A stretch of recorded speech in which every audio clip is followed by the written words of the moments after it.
agama yang mereka pegang, maka Raja Najasyi adalah raja yang adil. Dia tentunya tidaklah mendengar sepihak sampai dia bertanya kepada orang-orang yang diadukan. Maka bertanya dia kepada kaum muslimin dan dijawab oleh Ja'far ibn Abi Thalib. Ya. Di antara ucapannya ketika ditanya oleh Raja Najasyi, "Ma hadzal din alladzi faraqtum fihi qaumakum?" Apa agama ini yang kalian menyelisihi suku kalian, kaum kalian? Maka di antara jawaban dari Ja'far ibn Abi Thalib,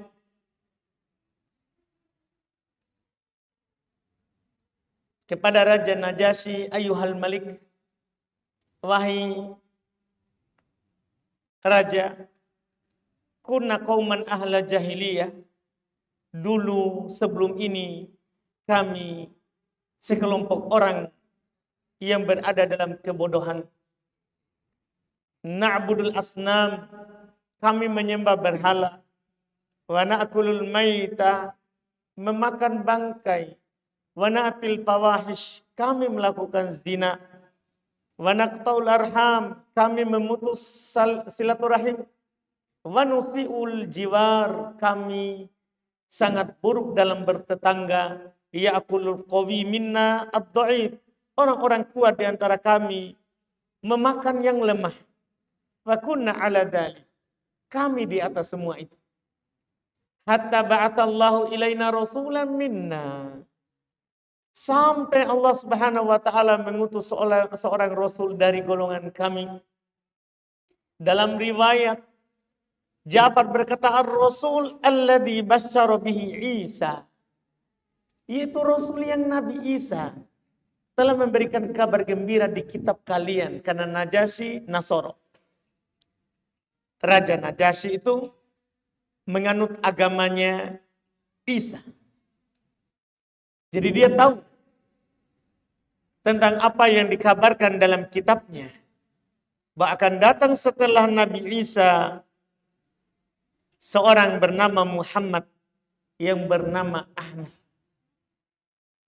Walaupun jarak antara Nabi Isa dengan Nabi Muhammad cukup panjang tahunnya, disebutkan oleh Ibnu Abbas, jarak antara pengutusan Nabi Isa dengan Nabi Muhammad adalah 1600 tahun. Lama jaraknya, hanya saja kan disebutkan dalam kitab mereka terkait dengan pengutusan Nabi Muhammad sallallahu alaihi wa ala alihi wasallam. Dan lanjut dia katakan, na'rif nasabah, kami sangat kenal nasabnya. Wasidqa, kami kenal akan kejujurannya. Wa amanatah, kami sangat kenal akan amanahnya. Wa afafah, dan kami juga sangat kenal bagaimana dia menjaga kehormatannya. Jadi dia sebutkan dua sifat. Buruk yang tidak ada padanya, yang ada pada mereka, dan sifat baik yang ada pada Muhammad. Disebutkan dulu, kami orang-orang bodoh, menyembah berhala, makan bangkai, zina, putus silaturahim, berbuat jelek pada tetangga. Orang yang kuat di antara kami memakan orang yang lemah. Sementara ini yang diutus kepada kami kenal nasabnya, kami kenal kejujurannya, kami kenal amanahnya, kami kenal kehormatannya. Fada'ana ilallah, dia datang mengajak kepada kami, mengajak kami kepada Allah. Linuwahidah wa na'budah, agar supaya kami mentauhidkan Allah dan menyembah Allah saja. Wa naqla'a ma kunna nahnu na'budu wa abauna min dunihi minal hijarati wal authar, dan kami berlepas diri meninggalkan apa yang kami sembah dan apa yang bapak-bapak kami sembah selain Allah dari batu-batu dan patung-patung. Karena kenapa beliau sebutkan ini? Karena fokus awal dakwah Nabi kita itu adalah bagaimana kaum muslimin meninggalkan patung. Hanya beribadah kepada Allah saja. Belum ada kewajiban sholat. Karena waktu mereka hijrah ke negeri Habasyah itu di awal-awal Islam. Islam baru berumur 3 tahun. Iya. Mereka sudah meninggalkan Mekah.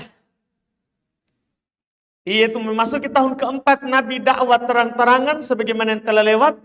Mulailah gangguan terhadap kaum muslimin dan mereka berhijrah ke negeri Habasyah. Belum ada sholat.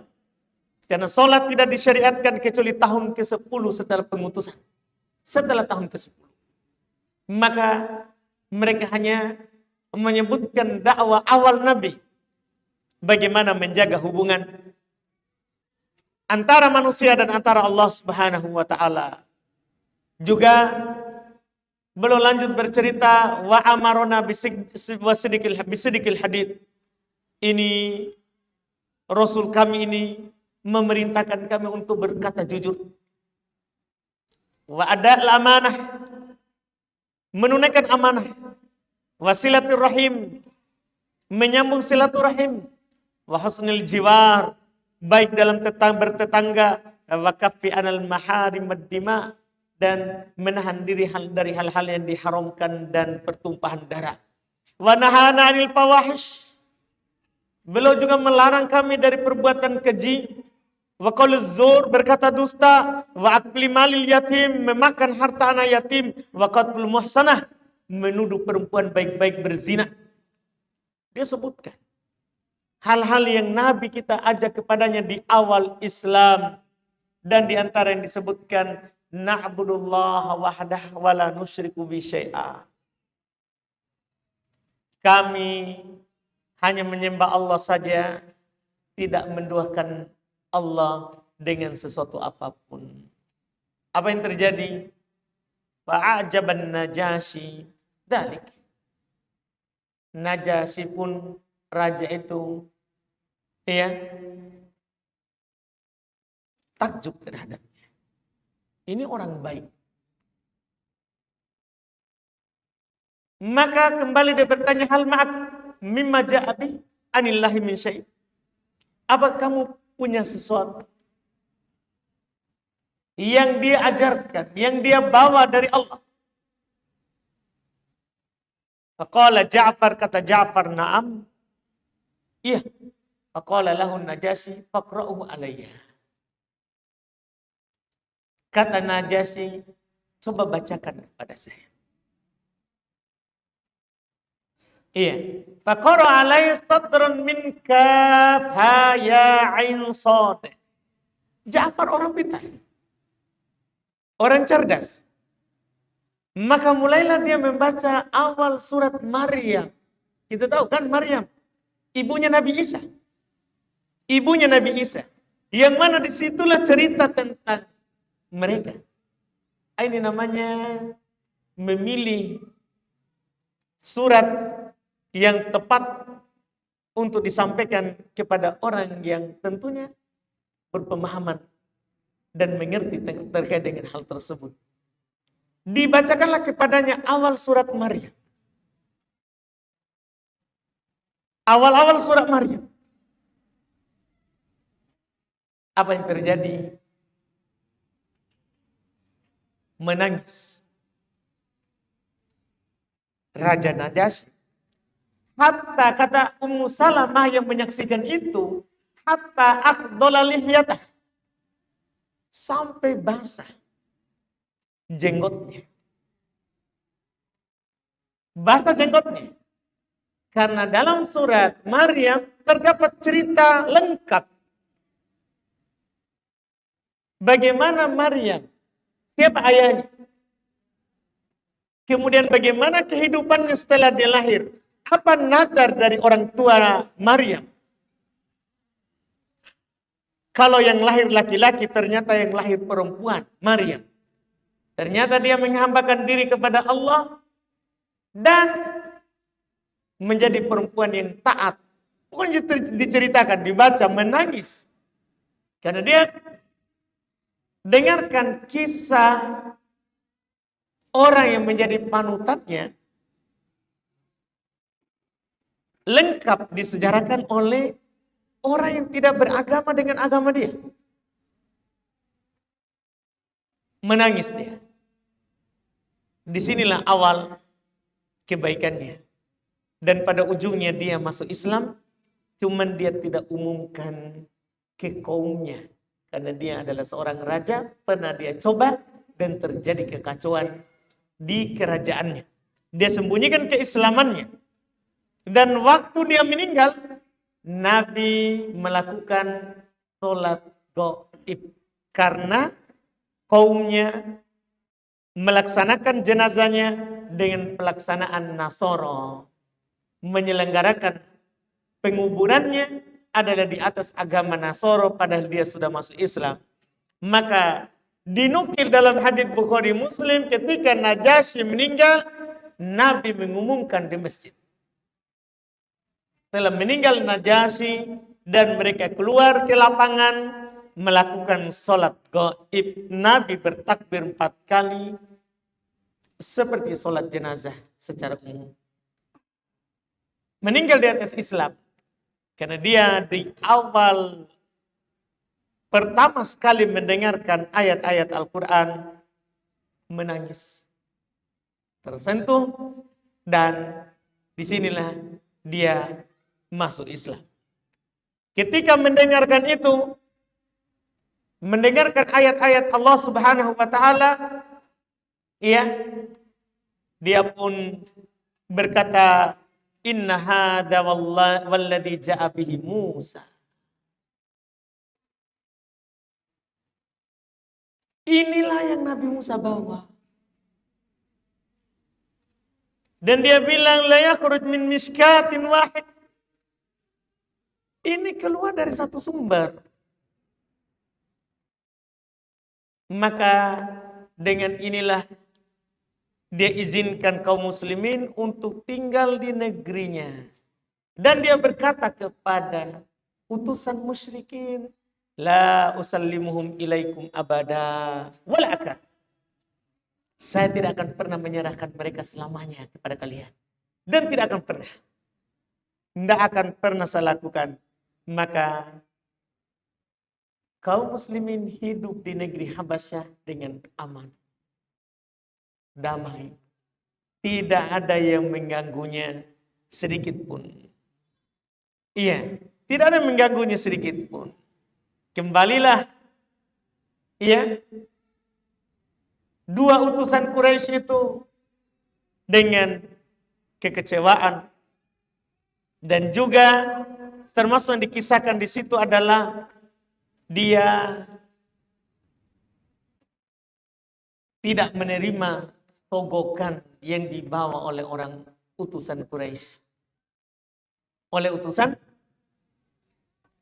Quraisy dan lebih mempercayai apa yang disampaikan oleh Ja'far ibn Abi Thalib kepadanya.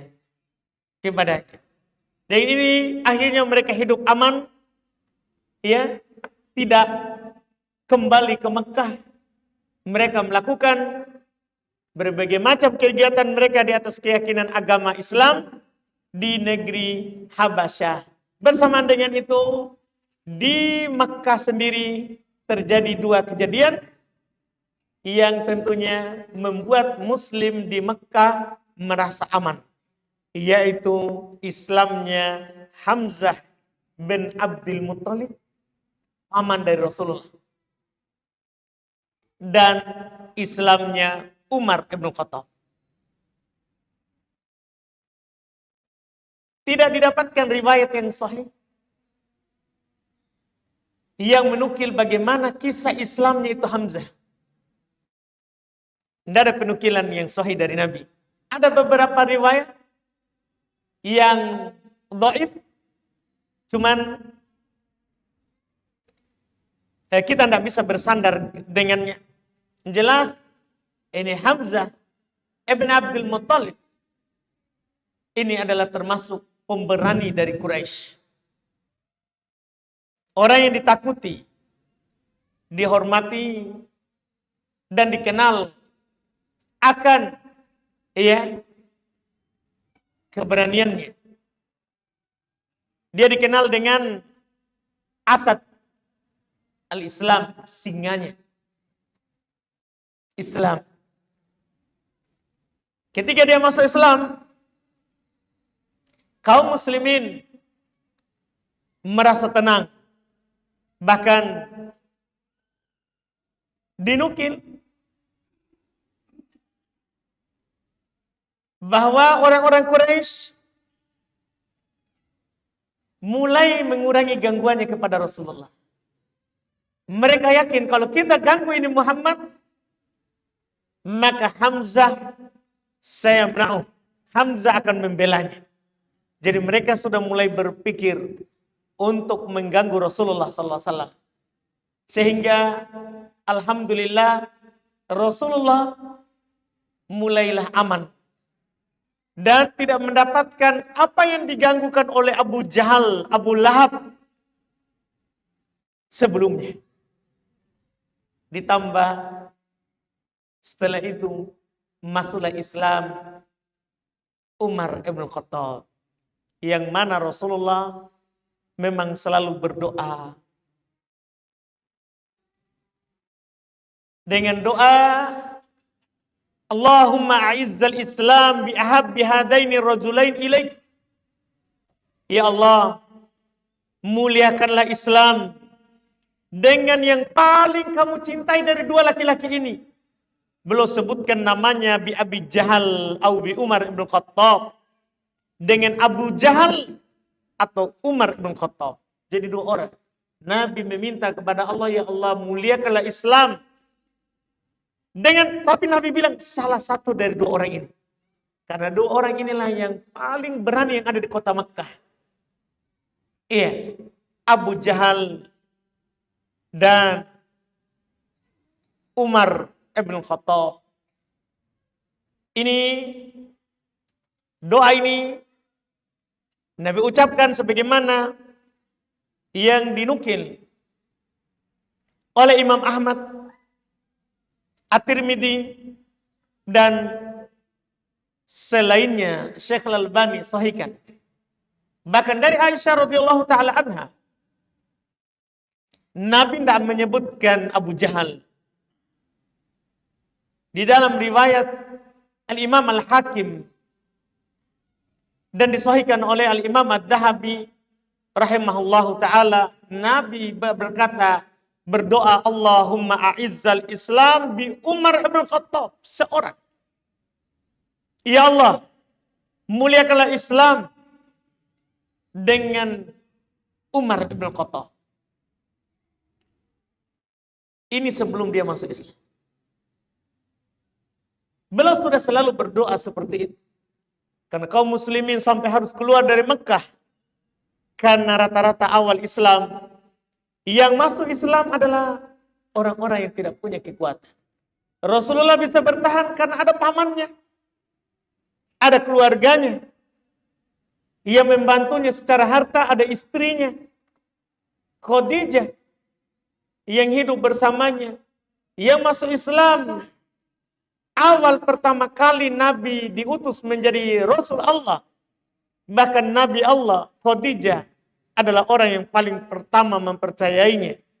Orang yang pertama sekali masuk Islam dari kalangan perempuan.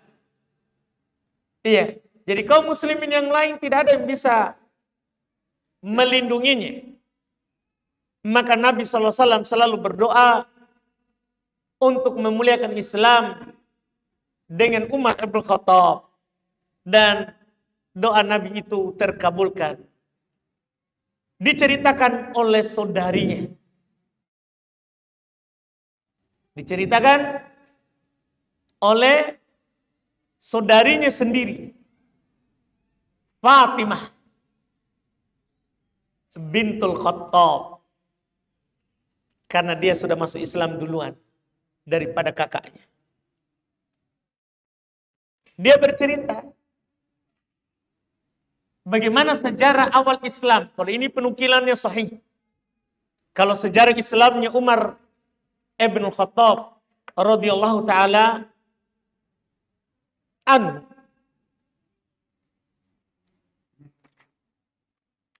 wa kana Islamu Umar fima balagoni anna ukhtah Fatimah. Ini diriwayatkan oleh Ibnu Ishaq dalam sejarahnya. Adalah Islamnya Umar sampai kepadaku dari saudarinya Fatimah bintul Khattab. Wa kanat inda Sa'id ibn Zaid. Adalah saudarinya ini menikah dengan seorang bernama Sa'id ibn Zaid. Wa kanat qad aslamat wa aslama ba'laha Sa'id ibn Zaid. Dia, ini saudarinya telah masuk Islam dengan suaminya. Dengan suaminya. Tapi wahuma mustakfiyan bi islamihima min Umar. Cuman keduanya tidak pernah menampakkan keislamannya kepada Umar. Karena Umar sangat benci Islam. Waktu itu. Iya. Dari sini nanti bahasa orang itu dilihat daripada akhir, bukan dilihat dari awal. Bisa jadi orang tadinya benci Islam, tapi setelah itu menjadi cinta Islam. Lihat ini Umar, saudarinya saja takut menampakkan keislaman. Wa kana Nu'aim ibn Abdullah an-Naham rajulun min qaumihi Bani Adi ibn Ka'ab qad aslama. Dan ada juga seorang laki-laki lagi dari kaumnya, dari sukunya, yang bernama Nu'aim bin Abdullah Naham, juga telah masuk Islam. Tapi sama-sama menyembunyikan keislamannya. Wa kana Khabbab ibn al-Arad yakhtalifu ila Fatimah bintul Khattab yukri'uha al-Qur'an. Karena Islam masih takut dinampakkan oleh sebagian sahabat. Maka adalah Khabbab selalu ke rumahnya Fatimah dan suaminya untuk membacakan Quran. Mengajarkan Quran. Maka ini adiknya bercerita, suatu hari Umar bin Khattab keluar dengan pedangnya. Yuridu Rasulullah wa rahtan min ashabi. Dia ingin mencari Rasulullah dan sahabatnya. Orang-orang yang telah masuk Islam. Yang tinggal di Mekah. Yang tinggal di Mekah, yang tidak hijrah ke negeri Habasyah. Dan dinukil waktu itu ada 33 orang dan 6 perempuan. Ada 33 orang dan 6 laki-laki dan 6 perempuan. Umar mencari Rasulullah dan sahabatnya. Ingin apa? Ya, ingin menyelesaikan. Ingin membunuhnya. Ingin membunuhnya. Dan telah dikasih tahukan kepada Umar, annahum qad ijtama'u fi baitin inda Safa. Bahwa Rasulullah dan para sahabatnya telah berkumpul di dekat Safa. Di sebuah rumah dekat Safa. Wahum qarib min arba'in min baina rijal wa nisa. Itu waktu itu mereka ya sekitar 40 lah yang berkumpul. Laki-laki dan perempuan. Di sana. Iya. Wa ma'a Rasulullah sallallahu alaihi wasallam Ammu Hamzah ibn Abdul Muttalib wa Abu Bakar Siddiq wa Ali bin Abi Thalib fi rijal muslimin. Waktu itu tentunya Rasulullah sedang bersama pamannya Hamzah yang sudah masuk Islam tadinya. Dan juga ada Abu Bakar, ada Ali. Ya, yang memang awal masuk Islam. Abu Bakar dari kalangan laki-laki dewasa, Ali bin Abi Thalib dari kalangan anak kecil, laki-laki, anak muda. Dan ada laki-laki dari kalangan kaum muslimin dari yang tidak pergi ke negeri Habasyah. di jalan, Umar bin Khattab berjumpa dengan Nuaim bin Abdillah Naham. Dan ini bisa dijadikan orang paling berjasa dalam Islamnya Umar bin Khattab. Karena dia mau pergi membunuh Rasulullah dan para sahabatnya. Faqala lahu Nuaim ibn Abdillah Naham berkata kepada Umar, "Aina turid ya Umar?"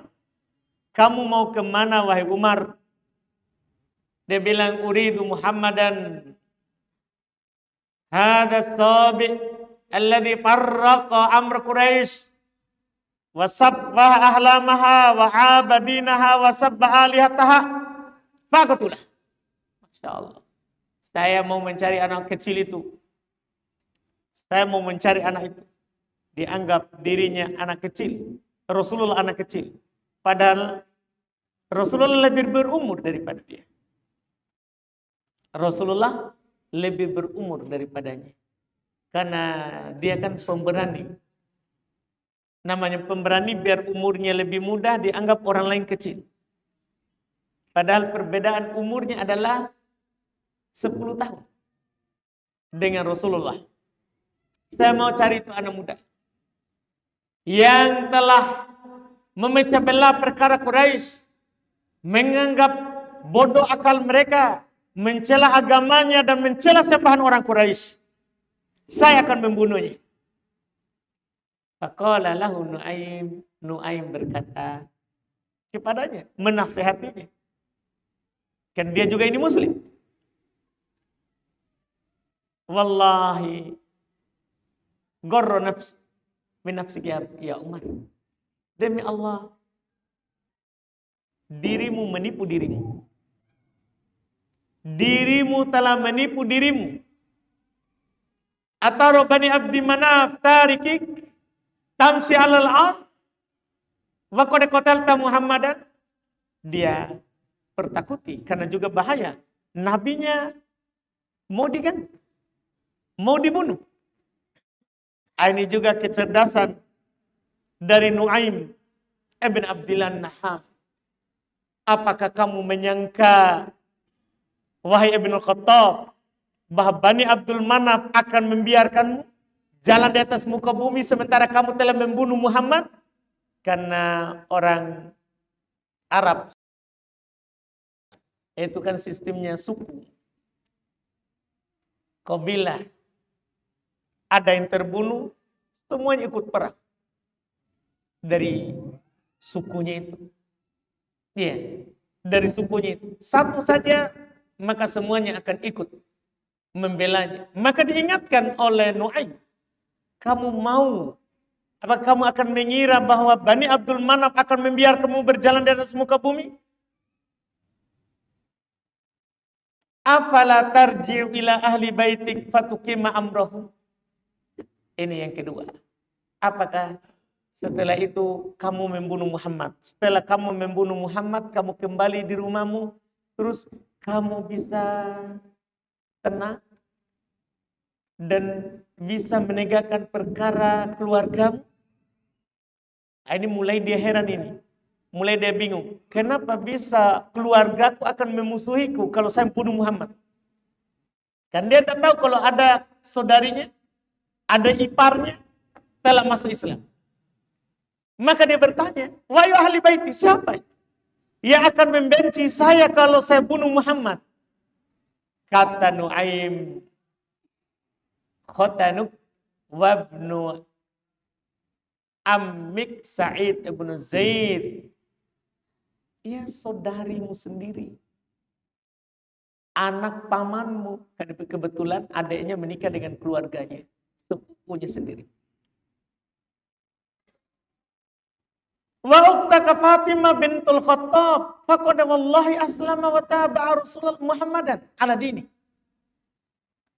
Saudarimu Fatimah bintul Khattab, sungguh demi Allah, keduanya telah Islam, telah masuk Islam dan mengikuti agama Muhammad.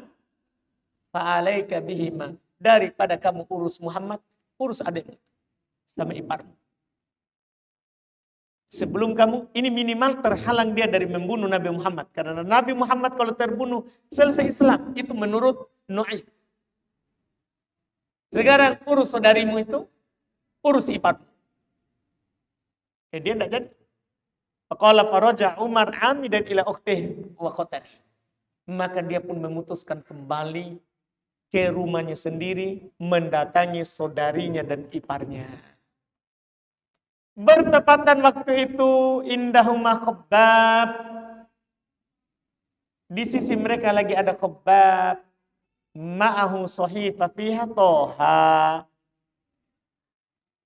Bersamanya lagi ada lembaran-lembaran Quran yang di dalamnya terdapat surat Toha.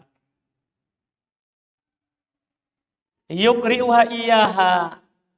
Yang Khabbab baca ke saudarinya dan suaminya. Tapi falamma sami'u hissa Umar taghayyaba Khabbab fi maqda'in lahum. Tatkala mereka merasakan ada langkah Umar. Ini langkah kemarahan ini yang datang.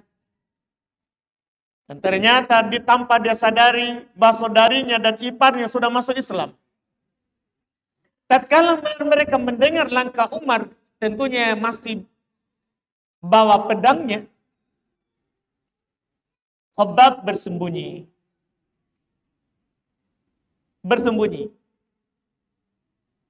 Wa akhadat Fatimah bintul Khattab sahifah. Fatimah, adik saudari daripada Umar ibn Khattab, mengambil tali lembaran-lembaran yang ada surat Toha, dia sembunyikan di bawah pangkuannya.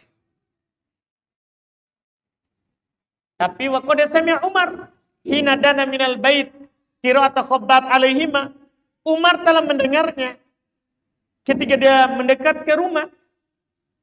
Bacaannya Khabbab tatkala dia masuk, ma hadhihi al-hainamah. Suara apa tadi yang dia dengar?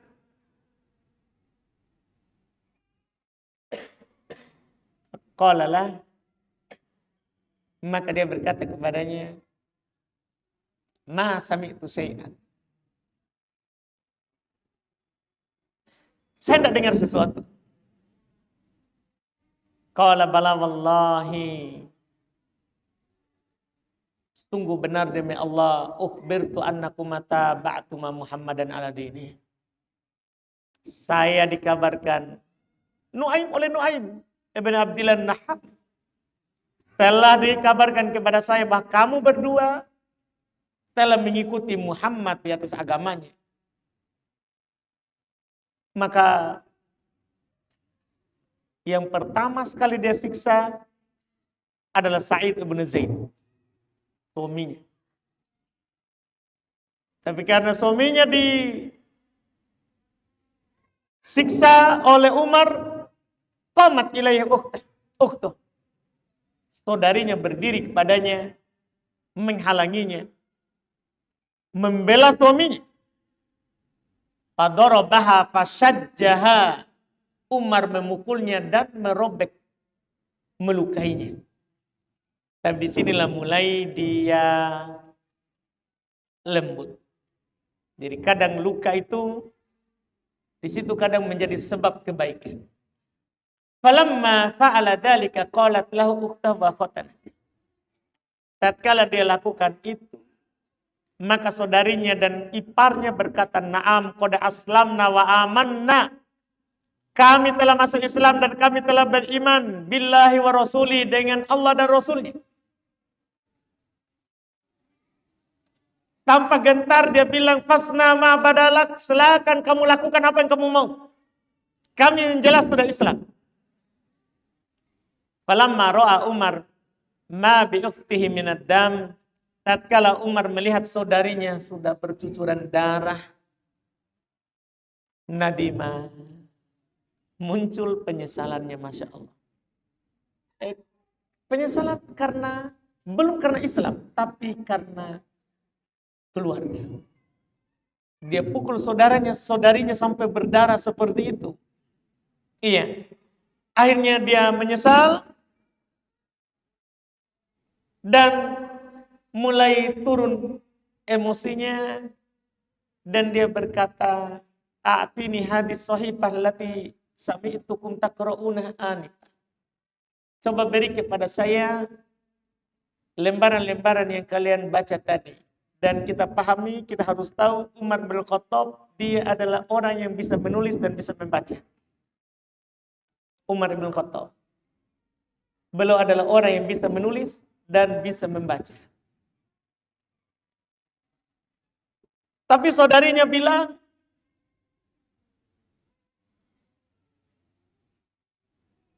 inna nakhsyak alaiha. Saya khawatir kamu akan merusaknya. Tapi Umar bilang, la takhafi. Jangan kamu takut. Wa halifa laha bi alihati. Dia bersumpah bahwa tidak akan merusaknya.